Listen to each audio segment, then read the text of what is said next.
14 dal oo ku kala yaala daafaha dunida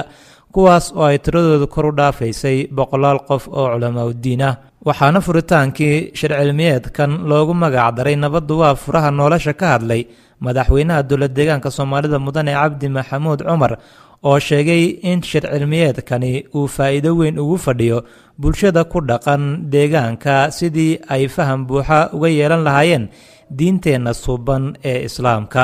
isaga oo mahadnaq ballaaran u jeediyay ururka UWSLF ee nabadda qaatay iyo waliba go'aanka geesinimada leh ay u qaateen shacabkooda darteed isla markaana iyagu ka dambeeyay diyaarinta iyo qabanqaabadii shir cilmiyeedkan oo loogu magac daray nabaddu waa furaha nolosha sidoo kale waxa isaguna madashaasi ka hadlay gudoomiyihii ururka UWSLF ee nabadda qaatay Sheekh Ibrahim Sheekh Maxamed Xuseen oo hadal kooban ka jeediyay isla markaana tilmaamay in shirkani uu ahmiyad gooni ah leeyahay iyada oo ay madasha shirarka ee Sayid Maxamed Cabdille Xasan ee magaalada Jigjiga ay isugu yimaadeen culamo diin ka kala socday 14 dal wuxuuna sheegay in ay tani kamid tahay midhihii ka dhashay nabadda ay qaateen isaga oo xukuumadda deegaankana mahadnaq u soo jeediyay shir cilmiyeedkan oo socday muddo 3 cisho ah ayaa waxa ay culamo diinku shir cilmiyeedkani kadib ay qabteen 70 muxaadaro diini ah oo ka dhacday masaajidada magaalada Jigjiga iyo gobolada deegaanka sanad waliba hoodiyo hawl iyo dhibaatiyo wuxuu hadiima leeyay wallaga helaayo hadhow lagu xasuusta haddaba dowlad deegaanka Soomaalida waxa sanadkii aynu soo dhafnay 2003 ay ku talaabsatay in ardayda fasalka 10aad ee imtixaanka heer qaran u fadhiisanaysa lagu daro imtixaankooda maadada afka Soomaaliga taasi oo noqotay arrin taariikhi ah oo diiwaanka gasha waxayna maadada afka Soomaaligu oo ah afkooda hooyo ardaydan imtixaanka qaadatay ay ka caawisay dhinaca dhibcaha lagu gudbo waxaana hore u jiray in maadooyinka ay kamid ka yihiin afka Amxaariga Tigreega iyo waliba afka Oromooga lagu qaadan jiray imtixaanka fasalka 10aad ee heer qaran balse sanadkan 2003 uu ku soo biiray afka Soomaaliga taas oo noqotay guul u soo hoyatay deegaanka Soomaalida ardayda wax ka barata afka Soomaaliga oo haddaba afka lagaga shaqeeyo xafiisyada dawladda waxa uu kamid yahay xuquuqaha oo ummadda deegaanka Soomaalida uu siiyay dastuurka Jamhuuriyadda Dimuqraadiga Federaalka Itoobiya oo dhigaya in qoomiyad waliba ay afkeeda isku maamusho isla markaasina ay u adeegsato hawlaha xafiisyada dawladda heerarkeeda kala duwan sanad waliba hoodiyo hawl iyo dhibaatiyo wuxuu hadiima leeyay wallaga helaayo hadhow lagu xasuusta wali waxaynu ku guda jirnaa barnaamijkeenii gaarka ah ee aynu ku eegaynay dhacdooyinkii ka dhacay deegaanka Soomaalida sanadii aynu soo dhaafnay ee 2003 sidaynu ka wada warqabno waxa deegaanka Soomaalida si istaba joog ugu soo qulqulaya qurba joogta u dhalatay deegaanka oo muddaba ka maqnaa deegaanka iyagoo ka aaminsanaa fikra khalada deegaanka iyo aragtiyo ay u arkayeen in deegaanka ay ka jiraan arqalado waxayna dhaayahooda saareen kadib markii ay yimaadeen deegaankooda in ay ka jiraan horumar nabadgelyo iyo waliba maamul suuban oo isagu guntida dhiisha iskaga dhigay sidii uu ummadda ku nool deegaanka ay horumar iyo nabadgelyo lagu diirsado u heli lahaayeen waxayna tani ka dambeysay kadib markii uu madaxweynaha dowladda deegaanka Soomaalida Mudane Cabdi Maxamuud Cumar uu buuqashada hawleed ku soo maray wadamada Yurubta iyo Mareykanka isagoo u soo bandhigay xaaladda dhabta ah ee ka jirta deegaanka Soomaalida iyagoo aad ugu qushuucay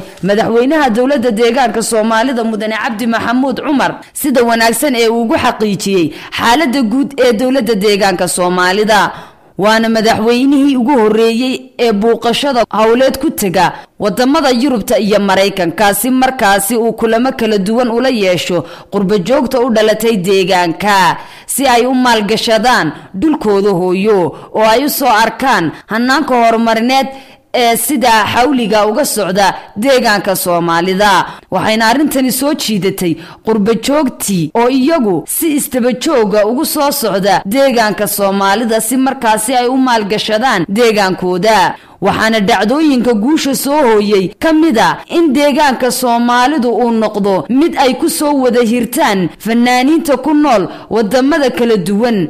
oo iyagu qiiro gelisay markii ay yimaadeen xarunta looga arrimiyo dowladda deegaanka Soomaalida ee magaaladani Jigjiga qaabka ay ugu soo dhaweeyeen bulshada ku nool magaalada Jigjiga iyo maamulkuba waxaana yaab ku noqotay waxyaabihii ay ka aaminsanaayeen iyo waxa ay ku arkeen iyada oo qaar ka mid ah fanaaniintaasina ay tageen degmooyin ka tirsan deegaanka si ay u soo indha-indheeyaan horumarka kala duwan ee sida tooska uga socda deegaanka waxaana marag madoona in deegaanka uu ku tallaabsaday horumar iyo nabadgelyo waara qaabka ay u socdaan hawlaha lagu horumarinayo bulshada ku dhaqan deegaanka iyada oo sanadkii aynu soo dhaafnay ee 2003 deegaanka laga fuliyay mashaariic aad u tira iyo tayaba badan oo ay ku qancaan bulshadu sidoo kale bilihii ugu dambeeyay ayaa waxa ka socday magaalada Jigjiga bandhig faneed ay iskugu yimaadeen fanaaniin ka kala socotay deegaanka dalka iyo waliba daafaha dunida oo iyagu soo bandhigay bulshada ku nool magaalada Jigjiga iyo nawaaxigeeda fankooda kala duwan ee ay ugu tala galeen bulshada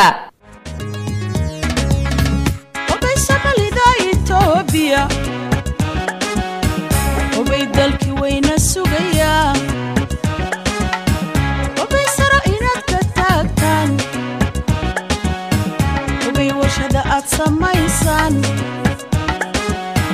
وبيدلكي وين السوقيا وبيسمالي داي توبيا وبيدلكي وين السوقيا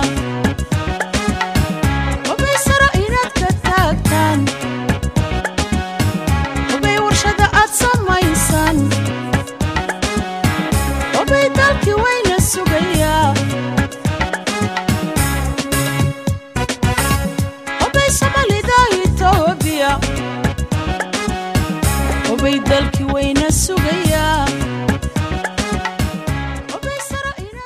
هدي ملياي وان إسياي سند ولي بهوديو خول يو ديباتيو وحو هدي ملياي والله قاهلايو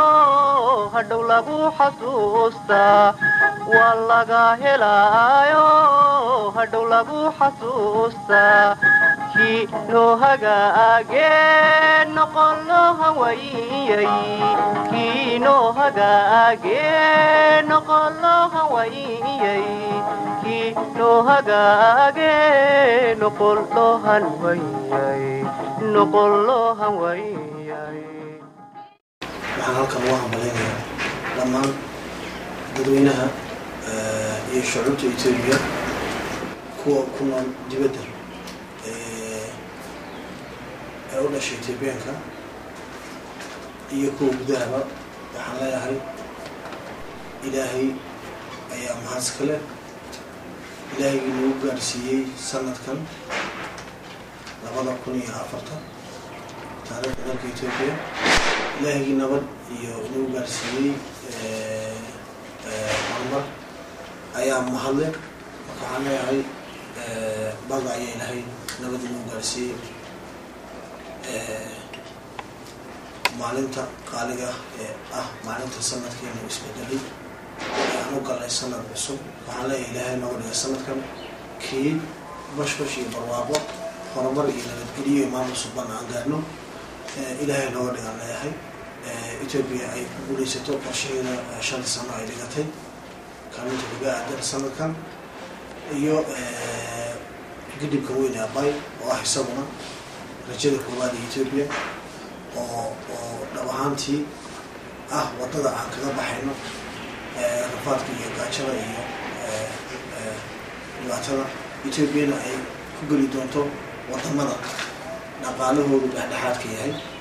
ay ku geli doonto waxaan leeyahay qorshahaas ilaahay baa ka dhigay kii rumooba isla markaana shacabka Itoobiya si hagar la'aan ay uga qayb qaataan ayaan dhihi lahaa marka waxaan leeyahay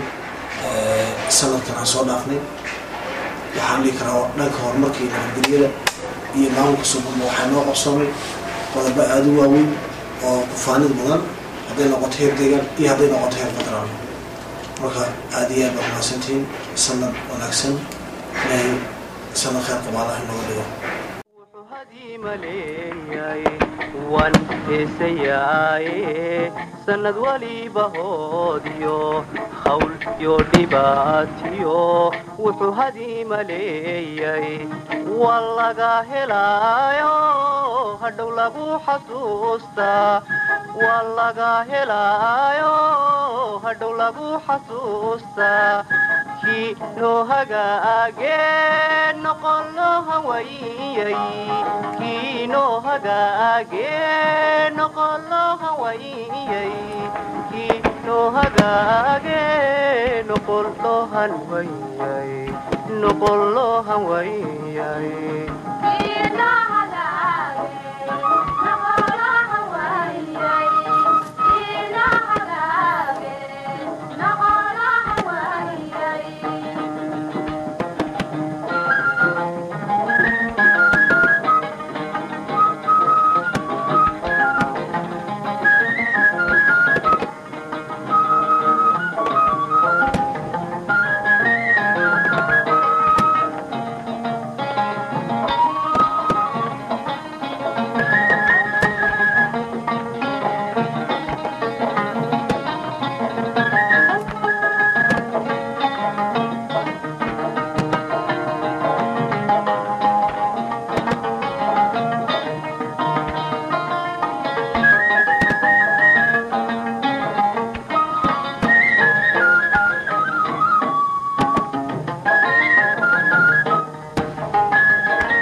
ilaahay ha kaa dhigo